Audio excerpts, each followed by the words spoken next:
사도행전 11장 24절로 26절의 말씀에 보면 한 사람을 소개함으로 출발합니다. 바로 바나바라고 하는 사람인데요, 이렇게 24절에 말씀하고 있죠. 바나바는 착한 사람, 성령과 믿음이 충만한 사람, 이에 큰 무리가 죽게 더하여지더라. 바나바가 사울을 찾으러 다소에 가서 만남에 안디옥에 데리고 와서 둘이 교회에 1년간 모여 있어 큰 무리를 가르쳤고, 제자들이 비로소 그리스도인이라 일컬음을 받게 되었더라 라고 하는 말씀을 던져주고 있어요. 그러니까 바나바라고 하는 사람을 소개하고, 그 바나바가 안디옥 교회에 사울을 초청해서 동역자로 섬기는 모습을 소개하고 있다라는 것이죠.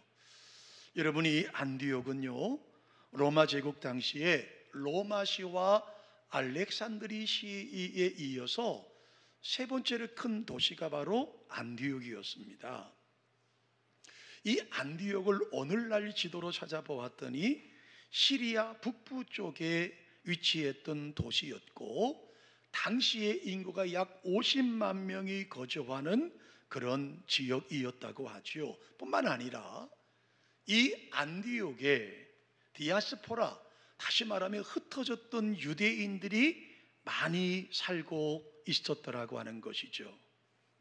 예루살렘 교회에 사울로 인하여 핍박이 심하여지고 스데반 집사님이 돌로 쳐 죽임을 당하는 순교 현장이 생기고 나서 많은 사람이 고향을 떠날 수밖에 없었습니다. 그들이 떠났던 곳, 그들이 피신해 갔던 곳이 어디냐면 바로 안디옥이라고 하는 곳이고, 떠났던 그 성도들이 안디옥에 가서 교회를 개척을 하고 교회를 세웠습니다. 이 안디옥 교회는 예루살렘 교회가 선민의식, 유대인의 사상이 강한 교회의 모습을 가지고 있었다고 한다면, 안디옥 교회는 유대인이라고 하는 벽을 허물고 편견 없이 모두를 품는 이방인의 교회였다라고 하는 사실이죠. 이 교회가 부흥되기 시작합니다. 리더자 한 분 없고 사도 한 명 있지 못하고 그 교회를 끌어가는 교역자가 없었지만, 같은 마음, 같은 뜻, 같은 비전을 품었던 이 안디옥 교회는 날로 부흥을 하기 시작합니다. 그리고 이 부흥의 소식은 예루살렘 교회에 들려지게 되고, 이 안디옥 교회에 새로운 목회자를 한 분을 결정해서 파송하는데 그분이 누구였습니까? 히브리서 11장 24절에 말씀하고 있는 바로 바나바라는 사람이에요. 그 바나바는 어떤 사람이라고요? 착한 사람이었어요. 성령과 믿음이 충만한 사람이었어요. 자, 바나바가 안디옥 교회 일대 담임 목사님으로 부임을 받습니다. 그리고 안디옥 교회는 담임 목사님을 중심으로 더 크게 부흥했습니다. 이젠 도저히 바나바 혼자 교회를 이끌 수가 없는 상황이 되었습니다. 그래서 새로운 교역자가 필요하게 되었죠. 바나바는 예루살렘 교회에 청원하지 않았습니다. 예루살렘 교회에 교역자 한 분을 더 보내달라고 청원하지 않았습니다. 그 대신 그가 오래전에 사귀었던, 오래전에 예루살렘에서 함께 잠시 만나서 교류했던 한 사람이 떠올랐습니다. 그는 지금 다소 지방에 가 있던 사울, 후에 바울이 되는 바로 사울이었습니다. 그리고 그는 그곳에 가서 사울을 안디옥 교회로 모셔오게 되는 것입니다. 여러분, 사울이 있었던 고향 다소는 오늘날로 말하면 터키의 남부지방입니다. 후에 바울이라고 이름을 바뀌었던 사울은 탁월한 지식을 가진 사람이었지요. 유대교에 열심이었던 사람이었습니다. 한때는 기독교인들을 잡아 죽이던 사람이었습니다. 앞장섰던 사람이었습니다. 스데반 집사님을 돌로 쳐 죽일 때 그 자리에 증인으로 참석했던 사람이 바로 사울이었습니다. 아마도 안디옥 교회에 부임되었던 바나바는 성도들의 가정에 신방할 때마다 끝없이 들었던 이야기가 있었겠죠. 목사님, 우리가 그 사울 그놈 때문에 여기까지 왔습니다. 사울만 아니었다면 우리 예루살렘을 떠날 일이 없었습니다. 사울 때문에 우리가 안디옥까지 와서 이 고생을 하고 있습니다 라는 이야기를 왜 못 들었겠습니까? 그런 그가 다메섹으로 가다가 예수님을 만나는 놀라운 경험을 하게 되고 변화를 받습니다. 그리고 복음의 전도자가 되기 위해서 아라비아 사막으로 나갑니다. 그리고 예루살렘 교회로 돌아왔지만 그가 어떤 사람입니까? 여러분, 비록 시간이 2, 3년이 지났지만 여전히 그가 스데반 집사님을 돌로 쳐 죽일 때 그 살기등등하던 모습을 여러분 사람들이 잊어버릴 수가 있었겠습니까?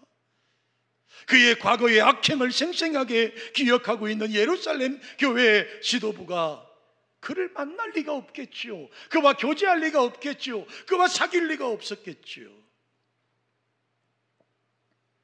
결국 그는 예루살렘 교회에 적응하지 못하고 자기 고향으로 낙향합니다. 그가 돌아간 곳이 바로 타조라고 하는 곳입니다. 그런데 여러분, 그가 고향으로 가기 전에 예루살렘 교회 사도들에게, 예루살렘 교회 지도자들에게, 예루살렘 교회 장로들에게 끝없이 그를 소개하고 그를 끝없이 믿어줬던 한 사람이 있었어요. 그게 바로 바나바였습니다. 바나바도 예루살렘 출신의 사람이 아니었죠. 그는 구브로 사람이었습니다. 다시 말하면 바울과 같이 디아스포라, 흩어진 유대인의 후손이었습니다.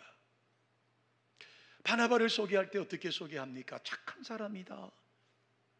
사랑하는 성도 여러분, 착하다는 소리를 들으시기를 주님의 이름으로 축원합니다. 착해야 돼요. 그리고 믿음이 좋고 성령이 충만한 사람이었다고 말합니다. 모든 사도들이, 모든 장로님들이, 모든 지도자들이 사울을 거부했지만 그러나 바나바는 정확하게 사울의 가치를 누구보다도 알았던 사람입니다. 그에게 함께 복음을 전하고 함께 하나님의 거룩한 영광을 드러내고 싶어서 그를 직접 야고보 사도에게, 예수님의 동생인 예루살렘 교회를 이끌어가는 담임 목사님이 여긴 그 야고보 사도에게 소개했던 사람이 누구였느냐 하면 바나바였습니다. 그럼에도 불구하고 그런 예루살렘 교회에 접촉하지 못했습니다. 모든 사도들의 버림을 받았고 거리감을 두었습니다. 그래서 그는 고향 다소로 돌아갈 수밖에 없었습니다. 바나바는 늘 이런 사울을 마음에 담고 있었습니다. 그리고 자신이 섬기는 안디옥 교회가 성장됐을 때 그는 그 멀리 시리아 북쪽에 있었던 그 교회에서 터키, 튀르키예 남쪽에 있는 다소까지 직접 찾아갑니다. 낙창을 해서 과거 신학대학교 교수를 하고 신학대학교 박사님이 되고 저 젊은 나이에 열심히 득심이어서 가문의 자랑이었던 그 사울이 지금 고향 땅으로 돌아와서 그가 하는 게 뭐예요? 그 다소 지방의 특산품인 양털의 털을 벗겨서 그 양털로 장막 만드는 일을 하고 있어요. 그 부모의 심정이 여러분 어떻겠어요? 논밭을 팔아서 그 유학비를 대주고 매일 새벽마다 기도하고 내 아들 잘 되도록 기도했던 그 부모의 심정이, 그래서 그가 율법학자가 되고 바리새인이 되고 승승장구할 때 그 부모가 얼마나 행복했겠어요. 그런 아들이 예수라고 하는, 유대교에서 인정하지도 않던 그 예수를 믿는다고 작정하고 나서 교수직에서 잘리고요, 유대인들에게 핍박의 대상이 되고요, 고향 땅에 들어와서 가장 천한 사람들이 한다라고 믿었던 그 장막 만드는 일을 하고 있는 그 아들을 바라보는 부모의 마음이 어떠했겠느냐고요. 그런데 바나바가 찾아왔고 그 사울을 인도해서 안디옥 교회의 동력자를 만들었습니다. 사도행전 9장에 보면 사울에 대한 바나바의 안목은 적중했습니다. 그렇지, 내가 저를 바로 봤지. 그를 바나바가 사역하던 안디옥교회로 모시고 오게 되니 교회가 부흥이 되었습니다. 사울의 탁월한 지도력과 가르침으로 안디옥교회는 성장하기 시작했습니다. 교리적으로 든든히 세워져 가게 되었습니다. 교회가 안정적으로 서게 되자 바나바와 바울은 본격적으로 이방인의 도시에 가서 전도하기를 원했습니다. 금식하며 기도했습니다. 성령의 지시에 따라 바울과 사울과 바나바를 세워서 선교사로 파송합니다. 여러분, 사도행전 13장 2절의 말씀을 보십시오. 뭐라고 말씀하십니까? 주를 섬겨 금식할 때에 성령이 이르시되 내가 불러시키는 이를 위하여 바나바와 사울을 따로 세우라 하시니 이에 금식하며 기도하고 두 사람에게 안수하여 보냈다라고 말씀합니다. 이렇게 바울과 바나바가 1차 전도 여행을 시작합니다. 사울의 탁월함과 바울의 그 착함과 믿음과 성령의 충만함으로 그들은 가는 곳마다 아름다운 믿음의 공동체를 만들었고 교회를 개척했습니다. 그리고 새로운 교회 공동체가 생겨났습니다. 여러분, 사도행전 13장 48절을 보십시오. 이렇게 말씀하고 있습니다. 이방인들이 듣고 기뻐하여 하나님의 말씀을 찬송하며 영생을 주기로 작정된 데는 다 믿더라. 많은 교회가 생겼고 많은 믿음의 성도들이 생겨났습니다.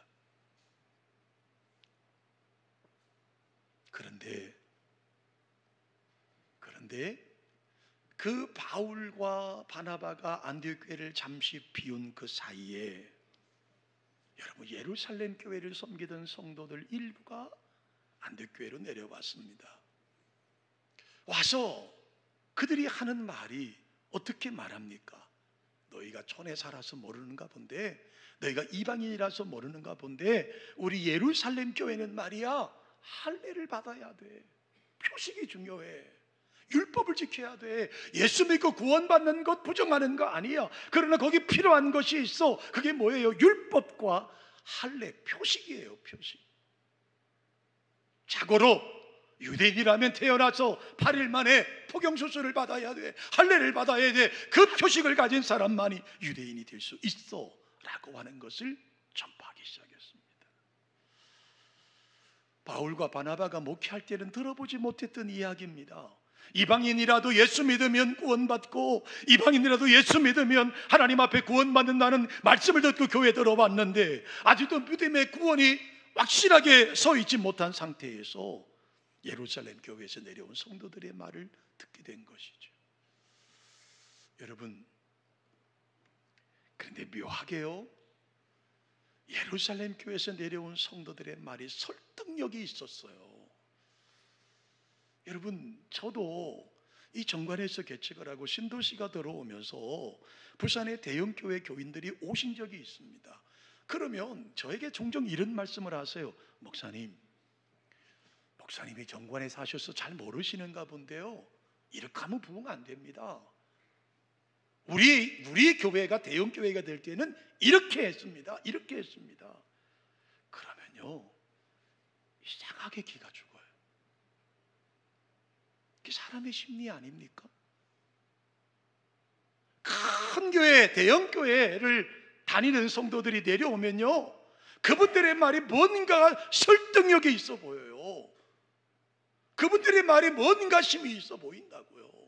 괜히 나도 모르는 사이에 위축되고요. 그렇게 되더라고요.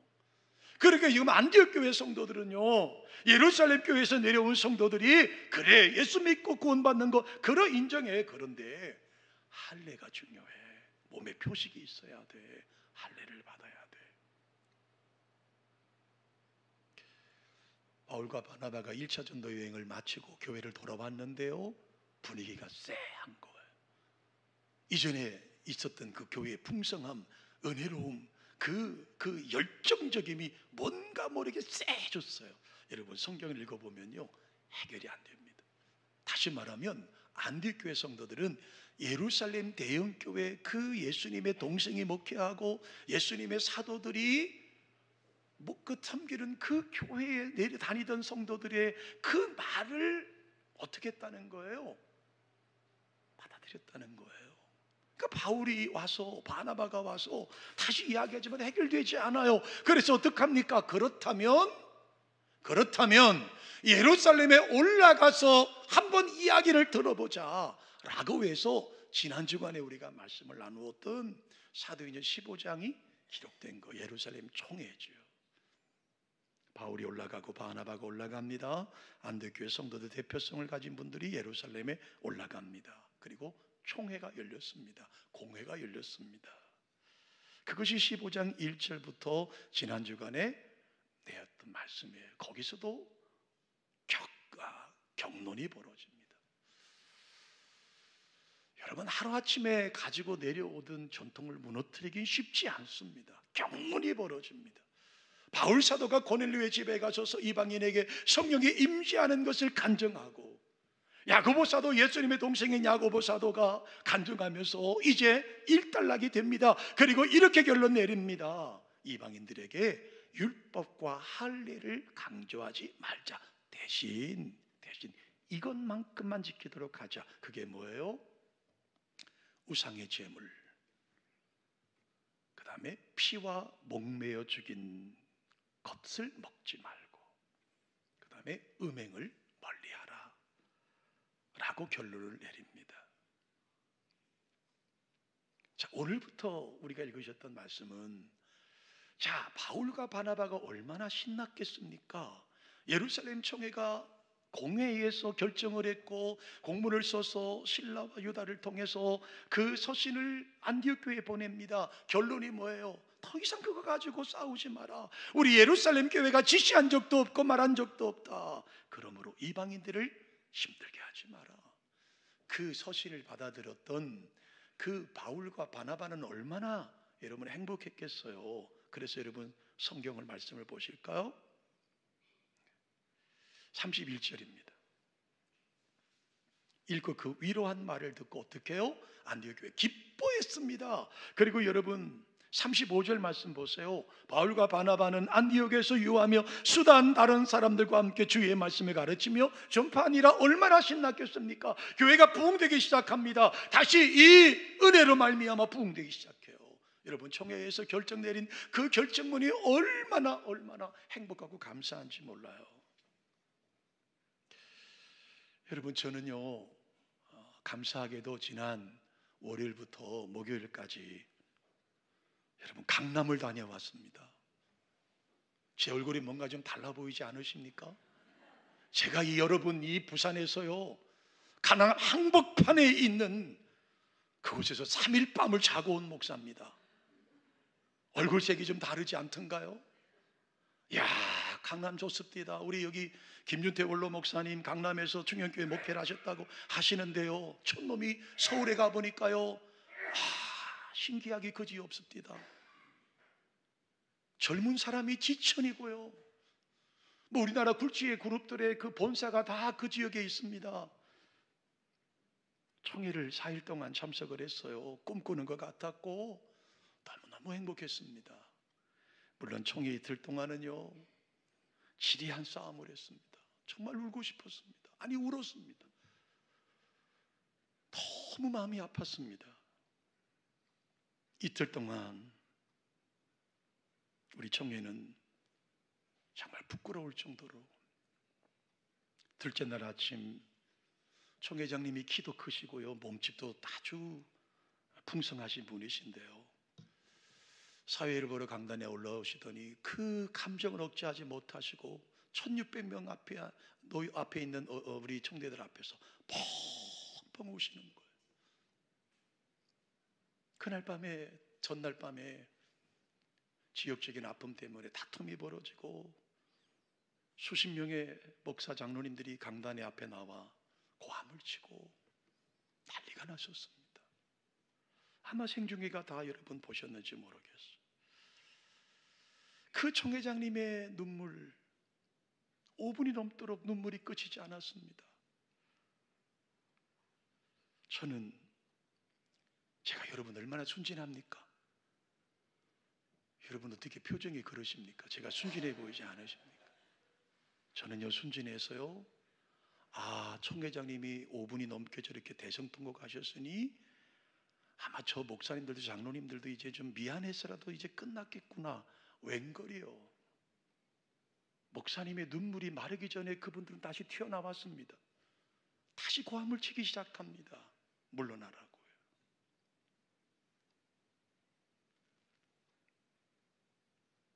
겨우 이틀 동안 고생하고 끝났습니다.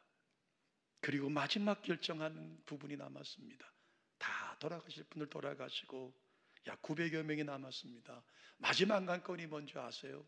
정년 연장의 건이었습니다. 지금 우리 만 70세의 목사님들, 장로님들, 권사님들, 안수집사님들의 나이를 5년 연장하자는 안건이었습니다. 투표를 했습니다. 그리고 부결됐습니다. 현재대로 70세 은퇴하자. 여러분, 저는 뭐를 찍었을 것 같습니까? 그건 뭐 제 결정이니까 저는 반대했습니다. 70까지만 해도 감사하고 70이 넘으면 우리의 언변도 실력도 딸리니 젊은 목회자들이 와야 된다라고 표를 했는데 제 표가 이겼습니다. 자, 각자로 흩어졌어요. 다시 야게소미는 지역으로 돌아왔습니다. 자, 여러분, 제가 우리 교단 총회 얘기를 했지만 오늘 바나바와 바울이 이렇게 총회에서 이렇게 시원하게 해결해주고 더 이상 예루살렘의 교회에 눈치 볼 것 없이 안디옥에 돌아오는 그 발걸음이 어떠했겠습니까? 이젠 끝났어. 이제 마음껏 목회할 수 있어. 이제 걱정 없이 할 수 있어. 그래서 말씀처럼, 오늘 본문의 말씀처럼 돌아와서 신나게 복음을 전하고 신나게 복음을 전하고 예배를 드렸어요.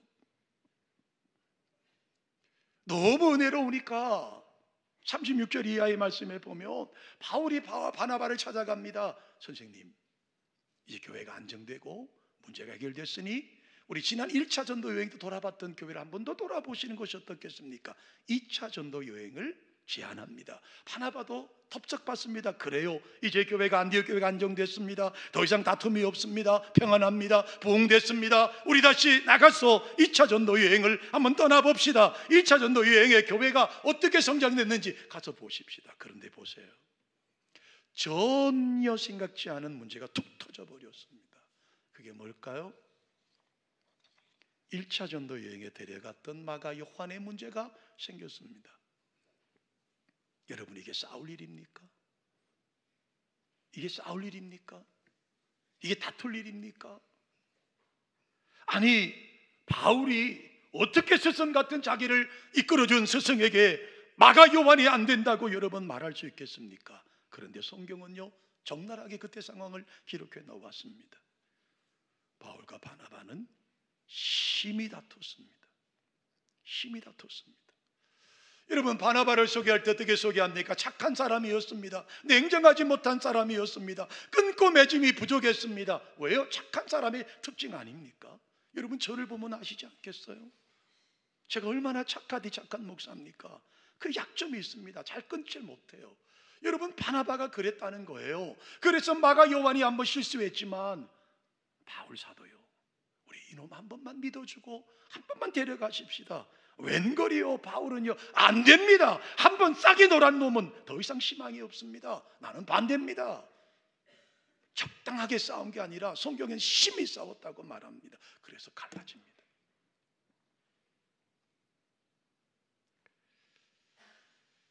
저는 이 본문을 보면서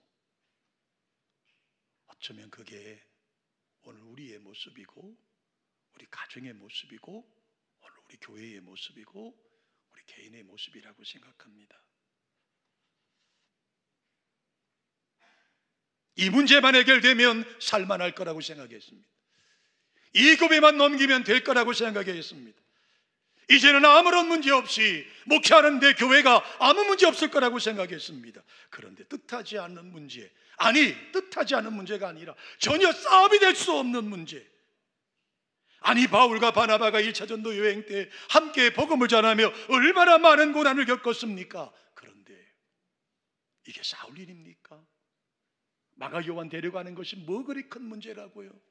설령 가다가 또 마가 요한이 실패할 수도 있지요. 그러면 또 다른 대안을 세우면 되지 않겠습니까? 그런데 이것 때문에 심히 싸우고 결별해 버렸습니다. 이게 성경의 이야기인데요, 오늘 우리 교회의 이야기고, 우리 총회의 이야기고, 우리 심령의 이야기입니다.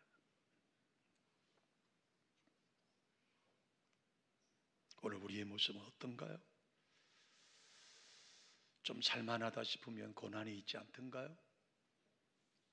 이제 고비 넘겼다고 생각했는데 또 다른 고비가 오지 않던가요? 그 살만할 그 고난이 오는 것이 여러분 정하기로 멈춰있지 않고 오늘 이 시대를 살아가는 저와 여러분에게 동일하게 말씀하는 겁니다. 그거야. 어제 우리 노회에 고시부가 모였습니다. 지난주에 고시부를 쳤고 시험을 쳤고 어제 면접을 했습니다. 노회장은 자동업소보로 참석해서 이제 면접관이 됩니다. 그러면 통념적으로 고시부원들은 아주 엄하게 질문을 하고 노회장은 다 품어주는 모습으로 견언을 하게 되어 있습니다. 어떤 한 선배 목사님께서 장로님 되시는 8분의 고시 이제 목사고시 끝내고 장로님들 면접을 했는데 이렇게 질문하셨어요. 장로님, 어떤 마음으로 교회를 섬기실지 한 분씩 대답해 주세요. 그러니까 장로 8분 이제 시험 치러 오신 분들이 뭐라고 말하냐면 최선을 다해서 교회를 섬기겠습니다. 어떤 분은 목숨을 다해 섬기겠습니다. 뭐 마지막 생명을 걸겠습니다. 그런데요, 그 질문한 목사님이요 이렇게 대답을 해요. 나는 여러분 안 믿어요. 나는 못 믿어요. 제가 순간적으로 당황이 됐어요. 이 선배가 왜 저렇게 말하지? 고마워요. 그만 면치 맙시다. 이래야 되는데 미안하지만 안 믿어요. 당신들이 목숨 건다고 하는데 당신들 변할 놈들이에요. 변할 놈들이란 말은 안 했습니다. 제가 조금 가장한 거예요. 그러시면서 뭐라 그러시냐면 목사인 나도 변합디다. 여러분도 변하는 게 당연한 겁니다. 그러나 제가 부탁하겠습니다. 여러분이 노예와 우리 고시부원들 앞에 하셨던 말씀을 지키려고 노력만 해 주십시오. 멋있더라고요. 사람은 변합니다. 바울이 바나바가 싸울 거라고 누가 생각했겠습니까?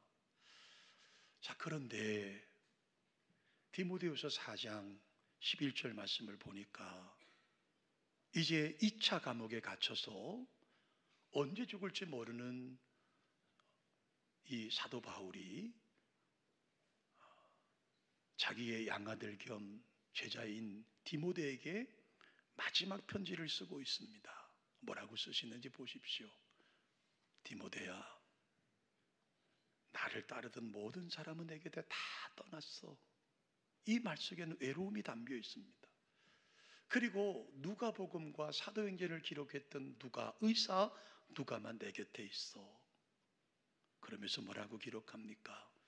내가 올 때에 마가를 좀 데리고 와. 마가 요한 좀 데리고 와.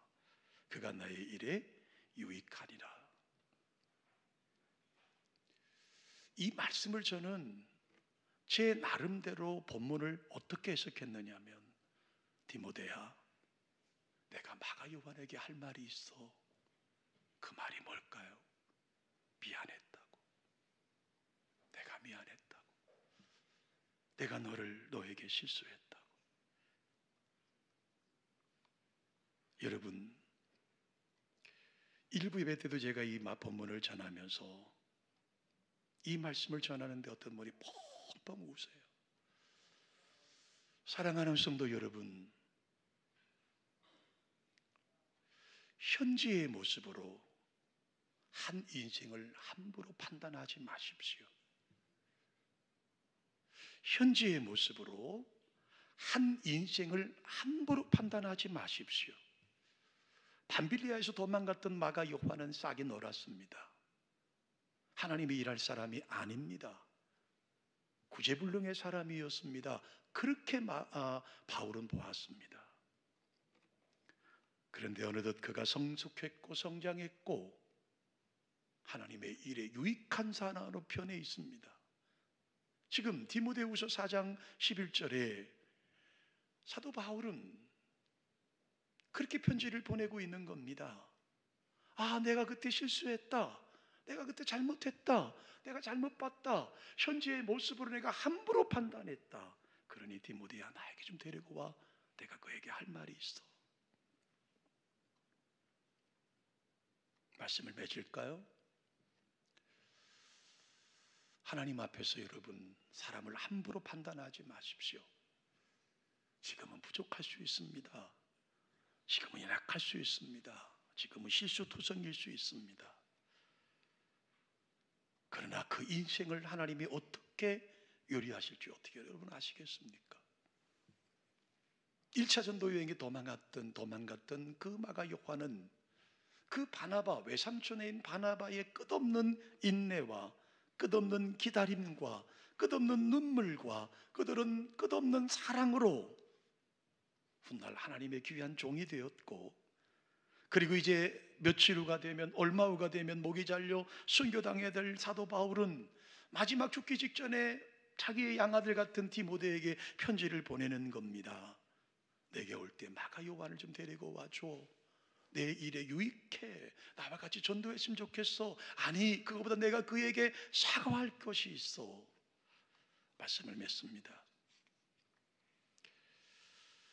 그렇습니다. 우리의 결단과 결심과 우리가 어떤 계획을 세우지만, 그래서 그것을 잘 이겼다고 생각했지만 또 다른 어려움이 우리 삶엔 끝없이 몰려옵니다. 앞으로 우리의 인생에 어떻게 어떤 환란이 올지 우리는 알 수 없습니다. 그러나 분명한 사실은 우리 삶에 역사하시고 우리와 동행하시기를 원하시는 하나님께서 우리를 이끌어 가실 것입니다. 지금 우리의 눈에는 어리석어 보입니다.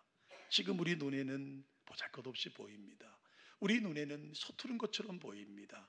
우리 눈에는 철딱선이 없는 것처럼 보입니다. 그러나 여러분, 기다려 주십시오. 시간을 가지고 묵묵히 기도해 주십시오. 사랑해 주십시오. 그리고 훗날 우리도 생을 마감하면서 그 사람이 하나님의 신실한 종이 되기를 소망하는 그 기쁨을 누리는 저와 여러분 되시기를 주님의 이름으로 축원합니다. 하나님,